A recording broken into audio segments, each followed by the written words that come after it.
Assalamualaikum warahmatullahi wabarakatuh. Perkenalkan, nama saya Dina Mardia Putri dengan NIM 20061004 dari Departemen Teknik Sipil Prodi Pendidikan Teknik Bangunan. Pada kesempatan kali ini saya akan mempresentasikan laporan tugas besar analisis struktur saya. Yang bagian pertama, saya akan menjelaskan model struktur atap terlebih dahulu. Pada model struktur ini digunakan model atap pelana dan juga dak beton. Atap pelana ini terdapat pada struktur rumah utama dengan ukuran panjang bentang alas 11 meter dan tingginya 4,5 meter. Jarak rangka bagian dalam atapnya itu 1,6 meter dan jarak antar rangka ini 1 meter. Dan jika dimodelkan pada SAP 2000 akan didapatkan gambar seperti berikut ini. Ini untuk tampak depannya terlihat seperti ini, dan ini untuk pemodelan 3D-nya. Sedangkan untuk dak beton ini terletak pada balkon lantai 2 yang ini, dan juga pada area tempat praktek yang ini. Dak beton ini memiliki ketebalan 8 cm. Selanjutnya untuk pemodelan struktur utama. Model struktur utama pada pemodelan ini adalah rumah 2 lantai dengan tempat praktek dokter. Jika dimodelkan pada aplikasi SAP 2000, maka akan diperoleh model 3D seperti gambar berikut ini. Selanjutnya itu untuk tumpuan. Pada struktur atap digunakan 2 jenis tumpuan. Yang pertama yaitu pada bagian kirinya digunakan tumpuan sendi, dan untuk pada bagian kanannya digunakan tumpuan roll. Sedangkan untuk rumah struktur utamanya, pada semua kolom itu digunakan tumpuan jepit. Selanjutnya itu bagian material. Untuk struktur atap digunakan material baja dengan baja 37. Ketentuannya yaitu berat jenisnya 7.850 kg per meter kubik, modulus elastisitasnya 2.100 kg per cm kubik, Poisson rasionya 0,3, F-yield 2.400 kg per cm kubik, Fu 3.700 kg per cm kubik. Sedangkan untuk struktur utama itu digunakan material beton bertulang. Betonnya di sini menggunakan beton K175 dengan berat jenis 2.400 kg per meter kubik, modulus elastisitas 19.500 MPa, FC aksen 175 kg per cm kubik, dan Poisson rasionya 0,15. Untuk tulangan sengkang digunakan berat jenis 7.850 kg per meter kubik, modulus elastisitasnya 210.000 MPa, F-yield-nya 240 Newton per milimeter kubik, Fu-nya 370 Newton per milimeter kubik, dan Poisson rasionya 0,3. Sedangkan untuk tulangan utamanya digunakan berat jenis 7.850 kg per meter kubik dan modulus elastisitasnya 210.000 MPa, F-yield 390 Newton per milimeter kubik, Fu-nya 530 Newton per milimeter kubik, dan Poisson rasionya 0,3. Selanjutnya kita masuk ke bagian penampang. Untuk penampang struktur atap digunakan penampang C dengan ukuran 35 x 75. Sedangkan untuk struktur utamanya itu ada 4 jenis penampang yang berbeda.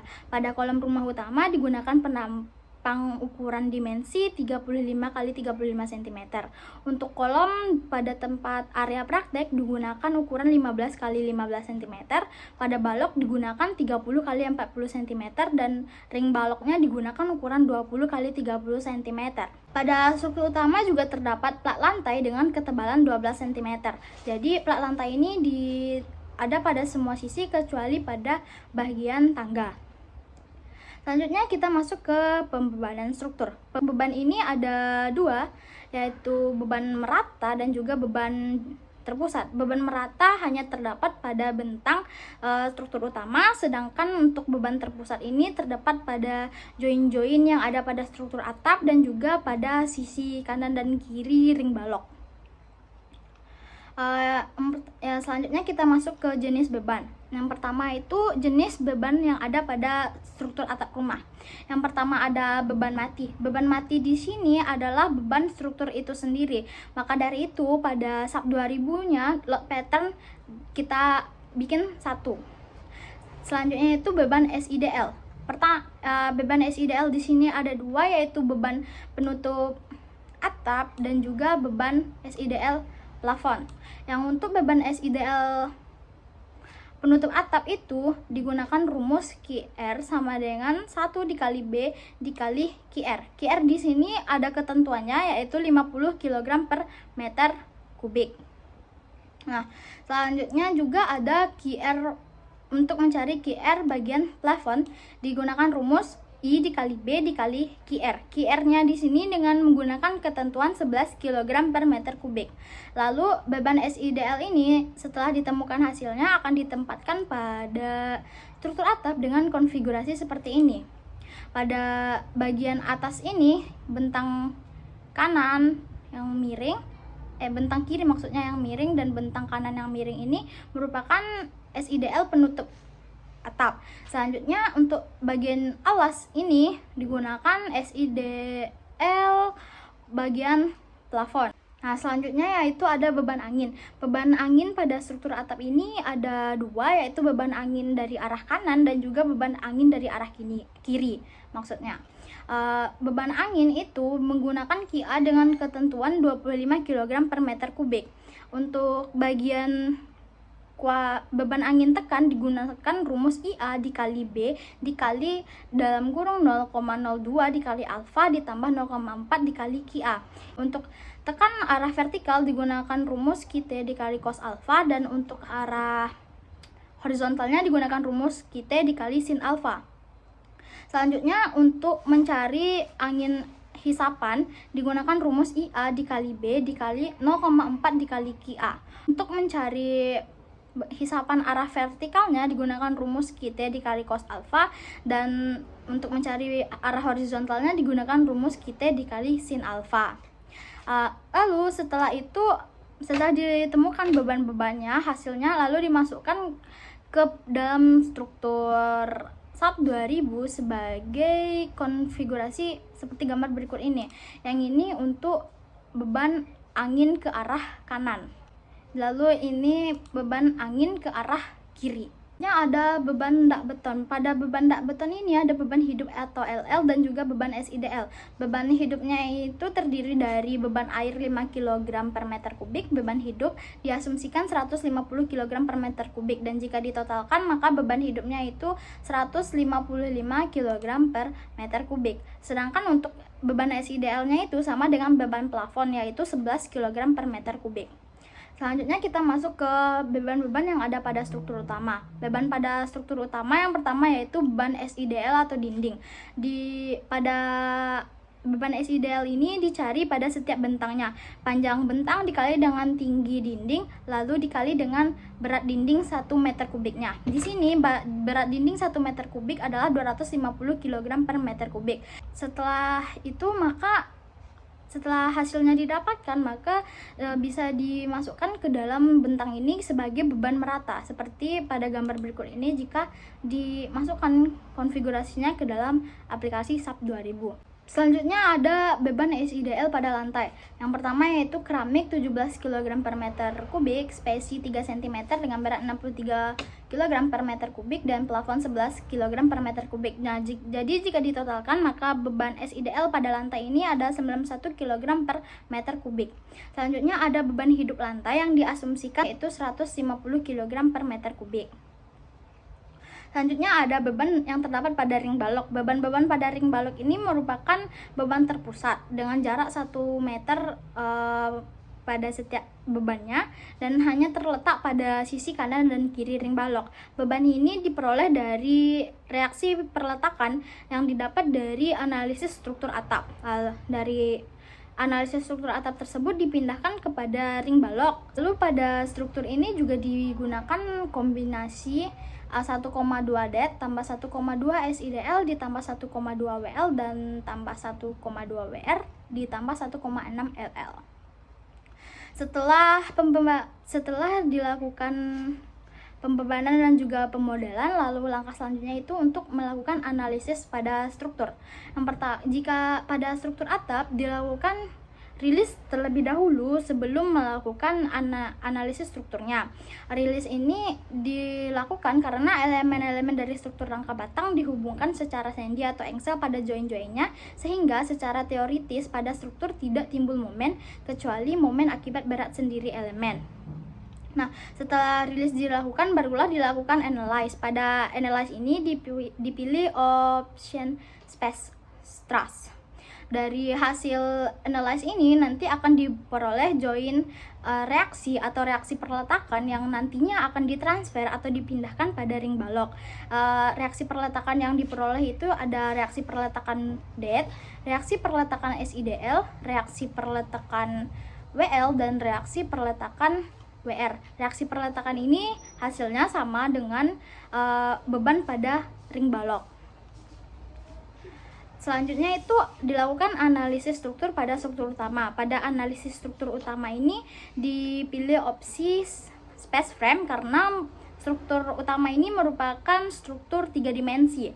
Yang pertama itu diperoleh deformasi. Deformasi struktur ini merupakan sebuah bentuk perubahan struktur yang diakibatkan oleh gaya yang terdapat pada struktur ini. Pada deformasi struktur ini diperoleh akibat combo 1. Pada deformasi bisa terlihat pada gambar ini bahwa terjadi pergeseran kolom dari kedudukannya dan juga ada balok yang melendut. Selanjutnya yaitu reaksi perletakan. Struktur utama reaksi perletakan akibat combo 1 bisa dilihat pada gambar berikut ini. Dan dari analisis perletakan ini dapat juga dihitung dan ditotalkan secara keseluruhan. Hasil dari total beratnya ini adalah total dari keseluruhan beban yang ditanggung oleh struktur. Selanjutnya yaitu gaya dalam. Gaya dalam ini adalah gaya yang terjadi di dalam struktur. Yang pertama yaitu ada gaya aksial. Gaya aksial ini adalah beban sejajar dengan sumbu atau gaya yang bekerja pada pusat aksis. Pada gaya aksial yang diperoleh dari combo 1, maka diperoleh gaya aksial paling besar itu yang maksimum pada bagian ini, yaitu sebesar gaya aksial negatif sebesar minus 59396,19 kg pada 0 meter. Nah, selanjutnya yaitu gaya geser. Gaya geser ini ada dua, yaitu dari shear 22 dan shear 33. Gaya geser ini sendiri adalah gaya yang terjadi tegak lurus dari bentang. Untuk shear 22 adalah gaya geser yang letaknya itu sebidang dengan sumbu lokal 1 dan 2. Nah, pada hasil analisis dari combo 1 diperoleh gaya shear 22 yang paling maksimum itu terletak pada bagian yang ini dengan pada bagian yang ini dengan gaya shear 22 maksimum negatifnya yaitu sebesar minus 5.903,21 kg pada 4 meter. Sementara itu, shear 33 adalah gaya geser yang letaknya itu sebidang dengan sumbu lokal 1 dan 3. Dan pada analisis struktur ini diperoleh gaya shear 33 paling maksimumnya itu pada bentang yang ini dan juga bentang yang ini. Pada bentang yang ini merupakan bentang yang shear yang negatif dan yang ini untuk shear yang positif maksimum. Untuk shear yang negatif maksimumnya itu diperoleh sebesar minus 1510,29 kg pada 1 meter, sedangkan untuk yang positifnya itu sebesar 1114,62 kg pada 0 meter. Selanjutnya yaitu untuk gaya momen adalah gaya yang terjadi pada sumbu putar yang dapat menyebabkan benda bergerak berputar. Pada combo 1 ini diperoleh gaya momennya itu ada dua, gaya momen 22 dan juga gaya momen 33. Gaya momen 22 ini adalah momen lentur yang terjadi pada elemen yang sejajar dengan sumbu lokal. Dan pada analisis struktur ini diperoleh gaya momen paling maksimumnya itu pada bentang berikut ini. Nah, dari momen 22 ini yang negatif maksimumnya itu yang paling besar yaitu minus 17.463,35 kg pada 0,6 meter. Selanjutnya itu gaya momen M33 adalah momen lentur yang terjadi pada elemen yang sejajar dengan sumbu lokal 3. Dari gambar juga dari hasil analisis ini diperoleh momen paling maksimumnya itu pada kolom pada kolom yang ini, yang negatifnya itu sebesar min 11.066,19 kg meter pada 0 meter, dan gaya momen yang positifnya yaitu sebesar 10.801,23 kg meter pada 4 meter. Sedangkan untuk yang terakhirnya itu ada gaya torsi, merupakan gaya putar yang diterapkan pada struktur. Dan gaya torsi paling besar akibat dari combo 1 itu ada pada bagian yang ini, yaitu sebesar 5.875,81 kg meter pada 4 meter. Setelah dilakukan analisis struktur, maka langkah selanjutnya yang bisa dilakukan yaitu melakukan desain struktur. Pada kasus ini digunakan desain dengan kode ACI 318-99, dan desain ini dilakukan dengan menggunakan kombinasi pembebanan 1.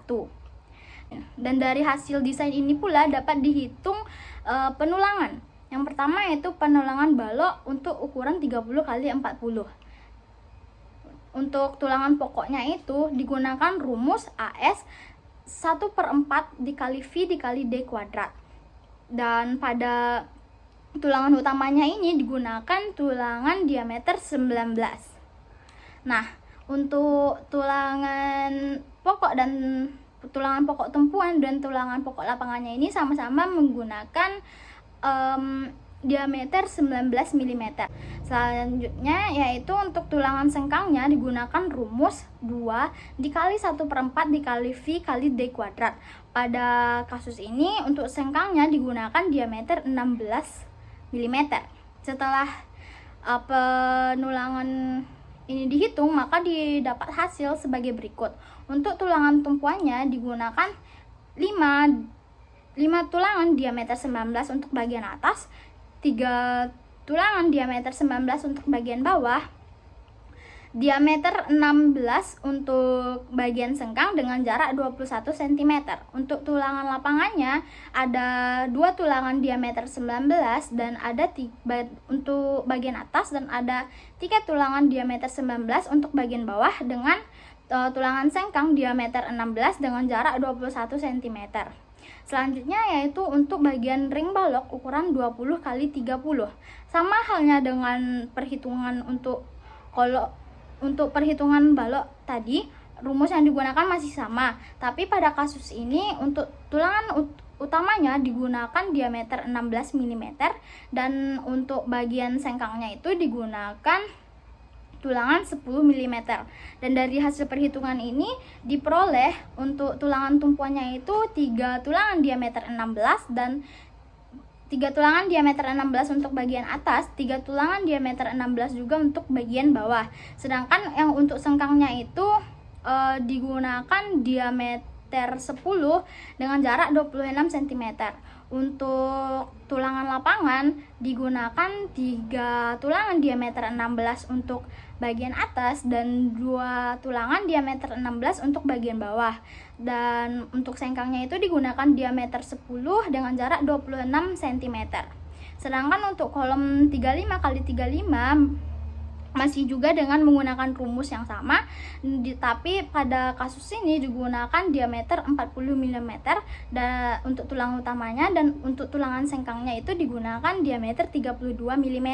Dan dari hasil perhitungannya ini diperoleh jarak yang tidak sesuai dengan ketentuan. Karena itu maka diasumsikan mengikuti dengan jarak maksimum sengkang yaitu 30 cm. Dan dari hasil perhitungannya pula maka diperoleh pada bagian kolom ini 4 tulangan diameter 40, dan untuk sengkangnya itu diameter 32 mm dengan jarak 30 cm. Lalu untuk bagian kolom ukuran 15 x 15 masih dengan menggunakan rumus yang sama, tapi pada kasus ini digunakan tulangan 8 mm untuk tulangan utamanya, dan untuk sengkangnya digunakan tulangan diameter 6 mm. Nah, sama halnya dengan bagian kolom 35 tadi, untuk bagian jaraknya itu tidak sesuai dengan ketentuan, maka kita asumsikan jarak sengkangnya itu mengikuti dengan jarak maksimum sengkang yaitu 30 cm. Dan dari perhitungannya maka diperoleh Untuk kolom 15x15 ini tulangannya itu ada 5 untuk diameter 8, dan untuk sengkangnya itu diameter 6 dengan jarak 30 cm. Sekian presentasi dari saya. Kalau ada kekurangan saya mohon maaf. Saya akhiri dengan Assalamualaikum warahmatullahi wabarakatuh.